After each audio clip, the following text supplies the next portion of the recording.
Hello everyone, and welcome back to a new episode.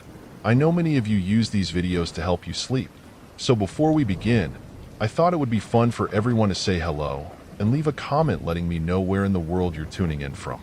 Your engagement really makes this channel special. And hey, if you enjoy getting your nightly dose of thrills and chills with us, why not hit that subscribe button below? It's the best way to never miss out on the latest terrifying tales. So kick back, relax, and let's get started. The fluorescent lights buzzed overhead, casting a sterile gleam on the rows of cubicles. My first day at Abernathy Archives wasn't exactly what I'd pictured. The ad boasted a dynamic work environment, but intensely quiet seemed more accurate. I wasn't new to data entry, but Abernathy Archives specialized in historical records, some dating back centuries. The building itself oozed history, a converted church with stained glass windows casting fragmented colors across the worn stone floors. My supervisor, Mrs. Perch, was a wisp of a woman with spectacles that magnified her already large eyes. She barely spoke, just gestured towards a towering stack of dusty files and muttered something about acclimatization. The silence was suffocating, broken only by the rhythmic tap-tap-tap of my fingers on the keyboard. As the day wore on, the shadows seemed to lengthen, reaching for the edges of my vision. Every creak of the old floorboards sent a shiver down my spine. Around lunchtime, a new sound joined the symphony of unease, a rhythmic scratching coming from the restricted access section at the back of the room. It was a slow, deliberate sound, like claws on stone. Curiosity gnawed at me, but a sign emblazoned with a skull and crossbones effectively deterred any exploration.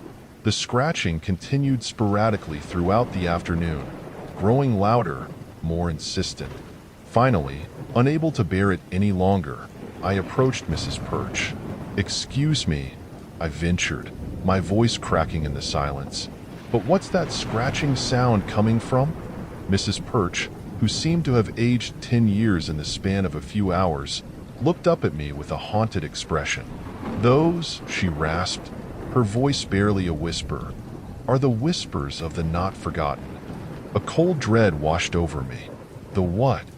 She shook her head, a single tear tracing a path down her wrinkled cheek. "New employees," she croaked, "never look in the restricted section." Goosebumps erupted on my skin. Ignoring her warning, I crept closer to the restricted area, drawn by a morbid fascination. The scratching had become a frantic scraping, accompanied by muffled thumps. My heart hammered in my chest. Suddenly, the heavy wooden door creaked open a sliver. A bony, clawed hand reached through, followed by a grotesque, eyeless head. It let out a blood-curdling shriek, a sound that seemed to tear at the fabric of reality. I screamed too, a primal response to the monstrosity before me. I scrambled back, tripping over a chair and landing hard on the floor. When I dared to look back, the door was shut, the scraping stopped. The silence that followed was worse than the sounds that preceded it. Mrs. Perch was gone, her desk empty. Panic clawed at my throat. I grabbed my bag and bolted, not daring to look back. Outside, the sun shone brightly, but the world seemed alien, devoid of its usual vibrancy. The experience at Abernathy Archives left an indelible mark. It was a stark reminder that sometimes the most terrifying things lurk not in the shadows, but in the meticulously documented past. The sterile scent of disinfectant stung my nostrils as I entered Bright Minds Rehabilitation Center. It was a far cry from the bustling classroom environment I'd envisioned for my internship as a junior therapist. Rows of identical doors lined the pale yellow hallway, each marked with a name and a diagnosis I couldn't decipher. My supervisor, Dr. Vance, was a man whose smile never reached his eyes. He handed me a single file, John Doe, and instructed me to begin my evaluation. "Just some routine questions," he said, his voice flat. "Shouldn't take long." John Doe's room was at the end of the hall, the last door before a heavy metal fire door. Inside, The air hung thick with a strange metallic tang. A gaunt figure huddled in the corner, his back to me. He wore a white uniform that seemed several sizes too large, and his head was completely shaved. "Mr. Doe?" I began, my voice echoing in the small room. The figure remained motionless. Hesitantly, I approached, the metallic tang intensifying. As I drew closer, I saw streaks of rust marring the walls and a faint red stain on the floor beneath the cot. "Mr. Doe," I repeated, "I'm here to talk." The figure slowly turned, revealing a face devoid of expression. His eyes, however, were unsettling. They were a flat, emotionless gray, like polished stones. "You shouldn't be here," he rasped, his voice a dry whisper. A shiver ran down my spine. "Why not?" I forced a smile. "I'm here to help." He shook his head minutely. "There's no help here," he said, his gaze flickering to the metal door. "Only echoes." The weight of his words pressed down on me. I glanced at the door, noticing a small inscription etched into the metal, "Project Silentium." A cold dread began to creep into my stomach. "What is Project Silentium?" I asked, my voice barely a squeak. John Doe's lips stretched into a chilling smile, revealing a single chipped tooth. "It's the silence they keep," he whispered. "The silence of what they've done." Before I could question him further, a loud clang echoed from the hallway. Dr. Vance stood at the doorway, a forced smile plastered on his face. "Time's up," he said briskly. "We don't want to overstimulate Mr. Doe." He ushered me out, the metallic tang clinging to my clothes like a bad memory. Back in the sterile hallway, I couldn't shake the feeling of being watched. The identical doors seemed to mock me, each holding a silent story, a story of Project Silentium. The internship was supposed to be an introduction to the world of therapy. Instead, it became an introduction to a world of chilling secrets and unnerving silence. A world where the line between patient and prisoner blurred, and the true horror wasn't the illness, but the cure. The rusty sign above the door creaked ominously in the wind, "Last Chance Antiques." Inside, the air hung heavy with dust motes dancing in the weak light filtering through grime-coated windows. This wasn't the quaint antique store I'd envisioned for my summer job, but it was all I could find. My new boss, Mr. Crowley, was a gaunt man with eyes that seemed to hold the secrets of forgotten ages. He barely spoke, just gestured towards a cluttered back room and muttered something about inventory. The back room was a labyrinth of towering shelves crammed with an unsettling array of objects. Porcelain dolls with vacant stares, tarnished silver cutlery with an underlying red tinge, and dusty books bound in what looked like human skin all jostled for space. A cold unease settled in my gut as I began sorting. Each object seemed to emanate a faint thrumming, a subtle vibration that resonated in my bones. The air grew thick with a low, rhythmic hum that seemed to come from everywhere and nowhere at once. As the day wore on, the hum intensified, morphing into a cacophony of whispers and languages I didn't understand. A shadow seemed to detach itself from the corner of my vision, a formless entity that danced at the edge of perception. Suddenly, a book on the shelf closest to me slammed shut with a bang. I whirled around, heart pounding, but saw nothing. The whispers grew louder, more frantic. A cold sweat slicked my skin, panic clawing at my throat. I stumbled out of the back room. Mr. Crowley stood behind the counter, his eyes glowing with an unnatural light. A manic grin split his face. "They're waking," he rasped, his voice distorted, inhuman. The whispers become screams. The shadows solidify. "Welcome to the true last chance, child." Terror propelled me towards the door. The doorknob wouldn't budge. The whispers crescendoed into a deafening roar, a symphony of unearthly shrieks. The shadows coalesced, taking monstrous forms with eyes of burning embers. I slammed against the window, the glass refusing to shatter. Through the grime, I saw the world outside shimmer and distort, replaced by a swirling vortex of inky blackness.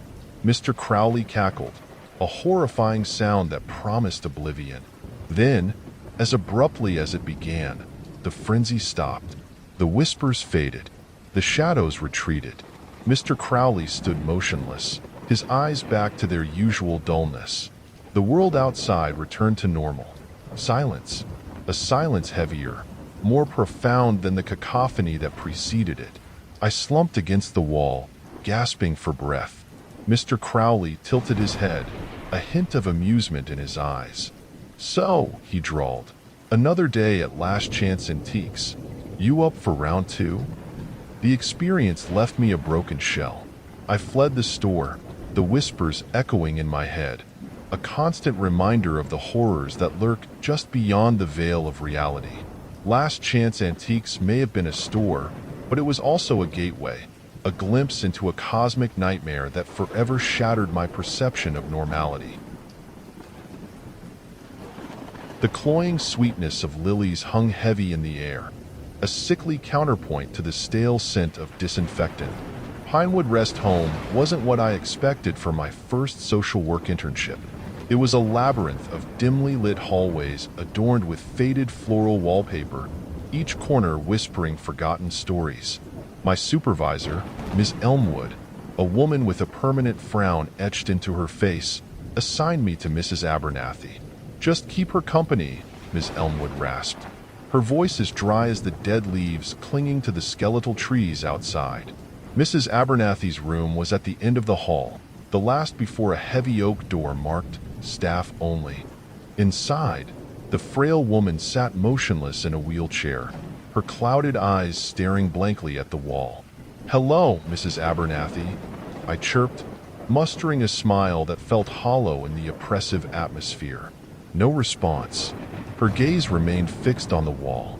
I tried engaging her in conversation, anything to break the stifling silence.